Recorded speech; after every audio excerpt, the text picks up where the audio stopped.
कि मध्य प्रदेश में cough syrup पीने से पहली मौत रिपोर्ट हुई 3 सितंबर को और 3 तारीख के बाद से औसतन हर दिन कम से कम एक बच्चे की मौत की खबर आ रही थी। लेकिन मध्य प्रदेश में स्वास्थ्य विभाग और उनका सिस्टम कान में तेल डाले बैठा था क्या? पहली मौत के 13 दिन बाद और पूरे 10 बच्चों की मौत के बाद मध्य प्रदेश प्रशासन ने पहली बार छिंदवाड़ा से कफ सिरप का सैंपल टेस्ट के लिए भोपाल लैब भेजा। कैसे भेजा ये जानिएगा तो और हैरान रह जाइए। आपको ताज्जुब होगा कि मध्य प्रदेश सरकार और उसका हेल्थ सिस्टम प्रदेश में मासूमों की मौत को कितनी गंभीरता से ले रहा था। छिंदवाड़ा से कफ सिरप के सैंपल टेस्ट के लिए भोपाल भेजे गए सामान्य डाक से, जिसे भोपाल पहुंचने में 5 दिन का समय लगा। मतलब इधर बच्चे मर रहे हैं, खतरा बना हुआ है, लोग जहरीला सिरप खरीद रहे हैं और सरकारी तंत्र अपने ढर्रे पे चल रहा है। नॉर्मल डाक से सैंपल जा रहा है चेक होने, नॉर्म्स फॉलो किए जा रहे हैं, कोई हलचल उस तरह की थी ही नहीं। लोग पूछ रहे हैं बच्चे मारे गए थे या सरकारी सिस्टम बेहोश पड़ा था। और हद यह है कि स्वास्थ्य मंत्री अपने लोगों को क्लीन चिट बांट रहे थे। बच्चों की मौत पर भी सियासी टेरिटरी खोजी जा रही है।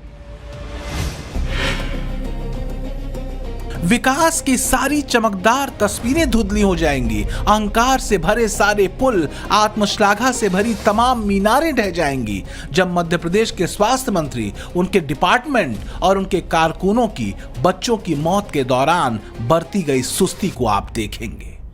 जरा देखिए कि कैसे मध्य प्रदेश में बच्चे मरते रहे और सरकार सोई रही, और जब जागी भी तो कुछ करने के बजाय मामले को लीपने में जुट गई। कोल्ड्रिफ कफ सिरप से पहली मौत की रिपोर्ट आई थी 3 सितंबर को और इस बात का अंदाजा भी हो गया था कि मामला कफ सिरप से जुड़ा है।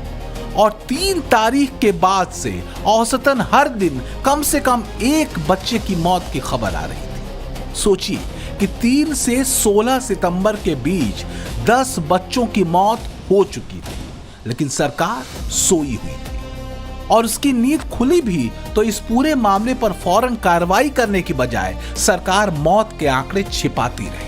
पहली मौत के 13 दिन बाद और पूरे 10 बच्चों की मौत के बाद मध्य प्रदेश प्रशासन ने पहली बार छिंदवाड़ा से कफ सिरप का सैंपल टेस्ट के लिए भोपाल लैब भेजा। कैसे भेजा गया पता है आपको? सैंपल को सामान्य डाक से जांच के लिए भोपाल भेजा गया, जो 5 दिन बाद भोपाल पहुंचा और उसकी रिपोर्ट 5 अक्टूबर को जाकर आई। आप समझिए जरा, पहली मौत के 1 महीने बाद ऐसी सरकार को क्या कहेंगे आप, जहां नवजात बच्चे धड़ाधड़ मर रहे हों और सरकार और प्रशासन को कोई बेचैनी नहीं, कोई हड़बड़ी नहीं, ये पता करने की कोई दिलचस्पी नहीं कि आखिर बच्चे क्यों मर रहे हैं। और जब तक रिपोर्ट नहीं आई तब तक मध्य प्रदेश सरकार और उसके मंत्री ये कहते हुए घूम रहे थे कि इन मौतों का कफ सिरप से कोई लेना देना नहीं। और जब रिपोर्ट आई तब पता चला कि कफ सिरप में 48.6% डाई एथिलीन ग्लाइकॉल है। वो डाई एथिलीन ग्लाइकॉल जिसकी सिरप में तय सुरक्षित मात्रा 0.1% से ज्यादा नहीं होनी चाहिए। सबसे बड़ा एक फैक्टर आया है कि 3 तारीख को जब पहली मौत हुई, उसके बाद 26 तारीख को पहला सैंपल भेजा गया। इस बीच 12 बच्चों की मौत हो गई। आपको नहीं लगता कि अगर समय रहते, क्योंकि डॉक्टर को भी बता दिया गया था, प्रशासन को भी जानकारी में आ गया था क्योंकि बच्चे की मौत हो गई, पहले अगर रोका जाता तो बच्चे बच सकते थे? देखिए, जैसे ये ध्यान में आया बेशक किसी दवाई के कारण ऐसा हो रहा है, तत्कालीन कलेक्टर ने बहुत तीव्रता से काम किया और उसको तत्परता से आदेश जारी करके उसको लोकली प्रतिबंध भी किया, सूचित भी किया। जहां जहां उस दवाई के उस बैच की दवाई गई थी उसको वापस बुलाने का काम किया। इस प्रक्रिया में बहुत समय नहीं लग गया, 12-13 दिन पहले बिता दिए, उसके बाद सैंपल का रिपोर्ट आने में 3 दिन। आपको लगता नहीं है कि बहुत बड़ी लापरवाही हुई यहाँ पर इस स्तर पे? ना, देखिए, तो मैं नहीं कह सकता किसी ने कोई जानबूझ के लापरवाही की है, लेकिन निश्चित रूप से कहीं ना जानबूझ के लापरवाही कैसे होती है? लापरवाही होती है, मेरा मतलब, वरना वो षड्यंत्र हो जाएगा। हाँ, मैं यही कहना चाह रहा हूँ आपसे कि जहाँ पे भी जिन लोगों से चूक हुई है उनके सबके नाम हमने FIR में दर्ज किए हैं, उनकी गिरफ्तारियां हो रही हैं। तो मध्य प्रदेश के स्वास्थ्य मंत्री कहते हैं कि जिनकी लापरवाही थी उन पर कार्रवाई हुई। राज्य सरकार ने कार्रवाई के नाम पर दवा लिखने वाले डॉक्टर प्रवीण सोनी को गिरफ्तार कर लिया। बवाल मचने पर SIT ने श्रीसन कंपनी के डायरेक्टर रंगनाथन गोविंदन को भी गिरफ्तार कर लिया। राम राज, इससे बढ़िया आम जनता के लिए और क्या होगा, ताली बजाइए। लेकिन एक और सच्चाई है जो किसी भी गैरतमंद मंत्री के चेहरे पर शिकन ना देखी, वो ये कि 29 सितंबर को छिंदवाड़ा में जिस दवा को जहरीली मानकर बैन कर दिया गया था, उसके सैंपल की जांच रिपोर्ट 4 अक्टूबर की रात तक आ सकी, जबकि तमिलनाडु सरकार ने 24 घंटे के भीतर ही कफ सिरप की जांच भी कर ली और बता दिया कि इसमें 48% डाईइथाइल ग्लाइकॉल यानी जहर है। तो 22 बच्चों की असमय मौत पर कुछ कहते बनेगा नहीं अगर एक एक तथ्यों को खोलते चले जाएंगे, लेकिन मौतों पर भी राजनीति का एंगल मध्य प्रदेश के मुख्यमंत्री ने खोज लिया। ये बात सही है कि जहां दवाई बनी है, हमारी पुलिस ने आज वहां जाके दबोचा भी, लेकिन तमिलनाडु सरकार के द्वारा जिस प्रकार से पूरी सहयोग करना चाहिए उसमें वो सहयोग नहीं कर रहे हैं। वहां के ड्रग कंट्रोलर जो एक्सेस वहां उनका अमानक प्रकार की दवाई प्राप्त हुई, उस दवाई पे उसकी प्रॉपर तरीके से जांच होकर उसकी रिपोर्ट आ जाए। और ये बात सही है कि दवाई की कंपनियां जहां होती है, एंड टू एंड दवाई के संबंध में जो रिस्पॉन्सिबिलिटी होती है वो तो दवाई कंपनियों की ही होती है, लेकिन फिर भी हमने हमारे यहाँ के भी रैंडम सैंपल होना चाहिए।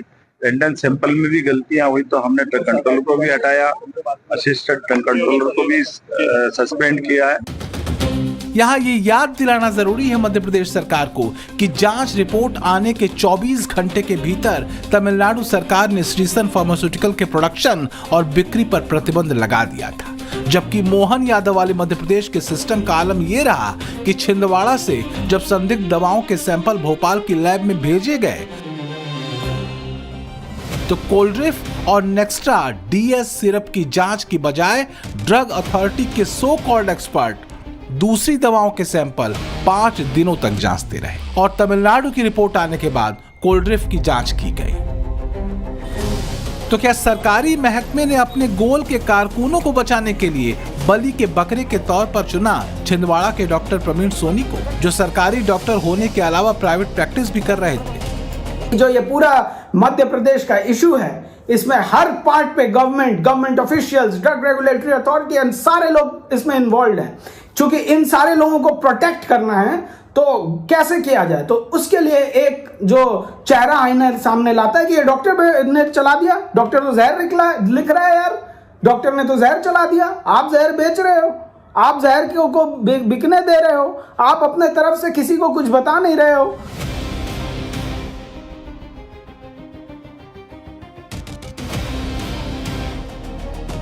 बाईस बच्चों की मौत हो चुकी है। कुछ बच्चे अभी भी जिंदगी और मौत के बीच संघर्ष कर रहे हैं। जिस डाईइथाइल ग्लाइकॉल वाले कफ सिरप को पीने से बच्चों की मौत हुई, ऐसा नहीं है कि उसके बारे में हेल्थ सिस्टम और ड्रग रेगुलेटरी अथॉरिटी को कुछ मालूम नहीं। भारत में डीईजी के जहरीले असर का पहला मामला तमिलनाडु में